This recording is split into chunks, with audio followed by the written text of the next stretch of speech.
Assalamualaikum guys, welcome back. Benda ni aku rasa ramai antara kita yang tak perasan. Aku sendiri pun even waktu kecil aku tak tahu pasal benda ni. Cumanya bila kata kita meningkat dewasa, kita dah belajar dan juga kita dah dibekalkan dengan ajaran agama yang insya-Allah secukupnya kita tahu apa yang baik, apa yang buruk. Pada sebahagian daripada kita, mungkin kita rasa benda ni kecil je, tapi jangan terkejut kalau kata ini adalah punca kenapa kita takkan cium bau syurga. Hari ni ada netizen yang berkongsi satu gambar yang mana gambar ni aku difahamkan diambil daripada satu apartmen atau pangsapuri yang dikenali sebagai Pangsapuri Seri Indah. Dalam gambar ni netizen tu kongsi ada penduduk yang siap buat garaj besi dengan bangga sekali. Yang dahsyat sebab dia ambil sampai 2 petak.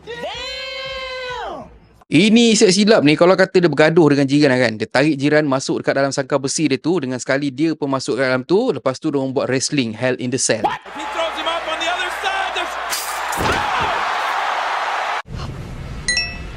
Dan satu yang bestnya, jiran lain pun boleh datang duduk sekeliling sangkar besi tu. Lepas tu tengoklah diorang duduk bergusti.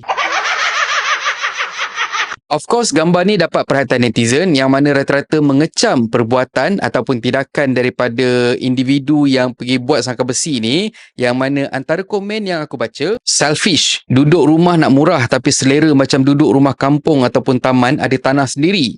Malulah bro, dah tak mampu buat lah cakap tak mampu bro, sampai ambil hak milik orang tak takut mati ke? Kalau tanah beli sendiri tak apa, ini tanah bukan hak milik sendiri, pergi buat garaj. Ramai je orang duduk flat tapi elok je perangai, tak ada selfish macam kau.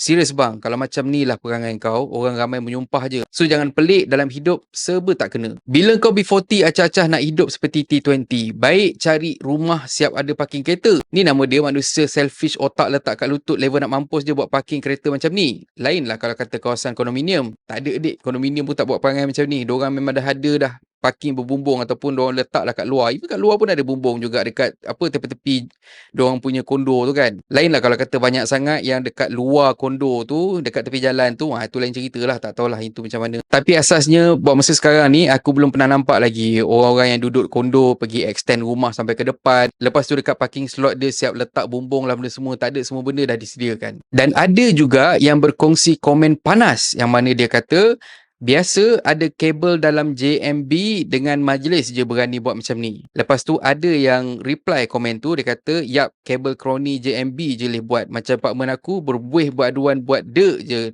JMB. Bila check, kroni JMB. Wallahualam pasal benda tu lah. Aku tak kata individu yang buat sangkar besi ni dia ada connection ataupun ada kabel dengan mana-mana organisasi. Tapi aku tak terkejut kalau kata benda ni berlaku. Tapi itulah, hati-hati yang komen ni sebab bukan apa. Benda ni kalau kata tak betul, itu makan fitnah. Mungkin sebab benda ni ada dekat dalam Pangsapuri dan tak ada laporan dibuat, makanya JMB ataupun majlis tak tahu pun pasal benda ni semua. Dan tak tahulah kalau kata sangkar ni sebenarnya diorang guna untuk simpan binatang. Sebagai contoh, mungkin dia simpan kancil ke, dia simpan rusa ke, ataupun kalau kata tengok selera ni, berkemungkinan yang dia simpan kuda ke, lembu ke. Gurau je. Dia sebenarnya bukan masalah miskin ataupun kaya. Tapi kalau kata hati tu dah busuk, rosak dan juga narsistik, tak mustahil benda macam ni kau boleh buat walaupun dalam simpanan kau ada berjuta-juta. Tapi tak kisahlah macam mana pun, mungkinlah individu ni dia tak pernah dengar potongan hadis yang ini. Sesiapa yang mengambil tanah meskipun sedikit tanpa haknya, maka dia akan ditenggelamkan dengan tanahnya pada hari kiamat sampai ke 7 lapis bumi. Hadis riwayat Bukhari. Dan korang dengar tu, dia 7 lapisan bumi dan bukan 7 inci. 7 inci pula, 7 kaki Yeah. 7 lapisan bumi kalau kata diikutkan dekat dalam dunia ni mungkin berkilometer, mungkin berpuluh, mungkin beratus kilometer. Yeah. Kita ni kena tekan muka kita dekat tanah sikit pun kita dah sakit dah, kita dah meronta. Ini kan pula kalau kata kena benam sampai macam tu sekali. Yeah. Dan macam mana pun aku tak rasa tempat tu kita boleh bina sangkar macam tu. Dan aku yakin lepas gambar ni viral akan ada yang pergi buat laporan. Dan yang aku risaunya bila kata ada tindakan daripada pihak berkuasa nanti, mulalah individu yang buat sangkar ni duk keluarkan kad OKU. Cuma itulah aku tak pasti apa pula kaitan antara kad OKU tu dengan sangkar yang dia buat. So asasnya sekarang ni aku tak nampak mana-mana tempat, mana-mana perspektif yang aku boleh husnuzon pasal apa yang kita tengok dekat dalam video ni. Peringatan untuk aku dan juga korang semua, kita hidup dekat dalam komuniti ni, kita kena bertimbang rasa dan jangan sesekali kita ada sifat selfish tu. Benda bukan hak kita, sampai kiamat pun kita tak boleh nak ambil. Yeah. Dan akhir kata pepantun, hari-hari pergi kerja. Pergi kerja dengan kereta. Kau miskin, kau kaya. Semua ada, otak percuma. Dan kalau korang suka konten ada dalam channel ni, please consider to subscribe. Okay? So thank you very much for watching.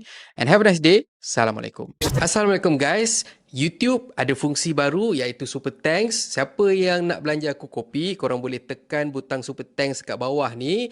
Korang belanja aku RM6 je. So kalau sesiapa yang nak belanja aku kopi, bolehlah tekan Super Thanks ya. Anyway, terima kasih sangat-sangat untuk sokongan korang. Assalamualaikum.